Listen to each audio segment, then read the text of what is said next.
What is up, beautiful people in this world? This is Nico, your personal travel consultant, speaking to you. Today, I'm going to go over the Chase Sapphire Preferred Card and what it can do for you to implement for your own system for travel. Now, before I do, don't forget to click that subscribe and the bell icon so that YouTube knows that you're interested in following more on travel content and support my work. I appreciate it, and without further ado, let's get into it. So you may be asking yourself, what is the Chase Sapphire Preferred Card? What does it do for travel, and what can it benefit me to know about this card? Well, to set more information on the Sapphire card, this one came out in 2009, where we had the Sapphire Reserve in 2016. Before that, the luxury travel card that people use was actually this card, the Chase Sapphire Preferred. It was groundbreaking when it first came out, as it replaced the original Chase Sapphire card, and it had something that we know now is good for point earnings, and it has the ability to transfer to airline and hotel partners.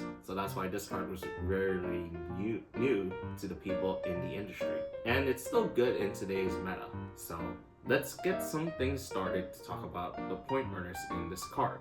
So first things first, this card will give you 5x per dollar spent on points if you use it on the Chase Travel, 3 points per dollar if you're going to use this for dining, as well as delivery service. So let's say you're using this for DoorDash, you're still going to get your 3 points per dollar. Then you can also use this for online grocery services, with the exception of Target and Walmart. That will only give you 1 point per dollar if you use it for those services. Every single other one, say Instacart, will give you 3 points per dollar. Next, you're also going to get 3 points per dollar for online streaming services as well on this card. Then, with this card, you also get 2 points per dollar for any forms of travel that's not in the Chase Travel portal, and 1 point per dollar for everything else. So, the main thing with this card, it is a point earner card. The next thing is that credits, they do exist with this card, but it's not that many. So, first, you'll get $50 to use at the Chase Travel portal, and it comes back as a statement credit. So if you want to find like a hotel that you wanted a discount on, use this card and you can get a $50 discount annually on it. So that's the only credit to mention in this, because the annual fee on this card isn't that high. Where we had the Sapphire Reserve at $795, this one's only at $95. So it's pretty affordable in today's industry to know this card. And then the other thing too, what's unique about this card is that whatever you earn in terms of points throughout the whole year, Chase, on the anniversary date of you opening this card, will give you a 10% bonus in return of points.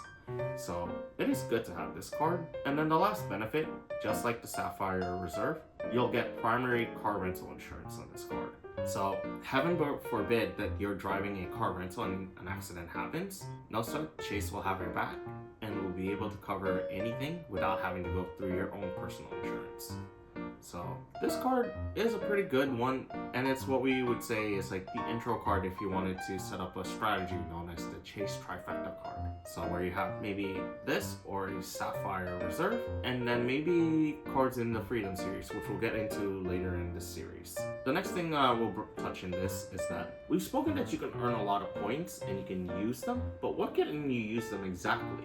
Well, points that you earn with either Sapphire card will be known as Ultimate Rewards points. These can be used at 1 cent per point for statement credits, gift cards, or if you wanted to redeem them at the Chase Travel portal.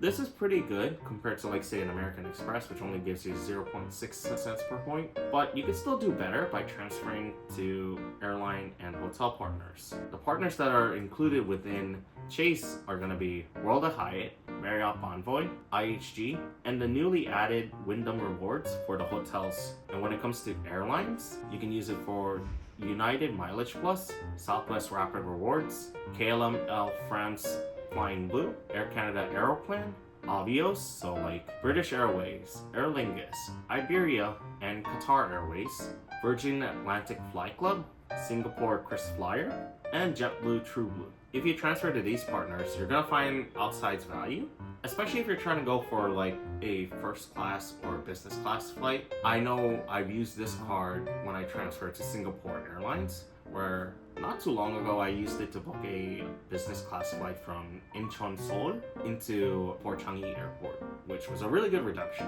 I got a lot of value on that one, but we'll speak more on the value that you'll get as we get through these series. If this is a card that you find that is really right for you, I will leave my link down below in the description for you to apply. And if you're unsure if this is the right card for you, or maybe you need some coaching advice on it, don't hesitate to reach out to me and we can go over your own personal strategy. So I'll leave my one-on-one consultation link down below also in the description. And that concludes the Sapphire Preferred video. Up next, we're going to talk more on the business side of the Sapphire series. So we'll go over the Chase Sapphire Reserve for Business. So stay tuned to that video. And if you want more information on other travel content, don't forget to also click on my newsletter down in the description below. This is Nico. Until next time, signing off.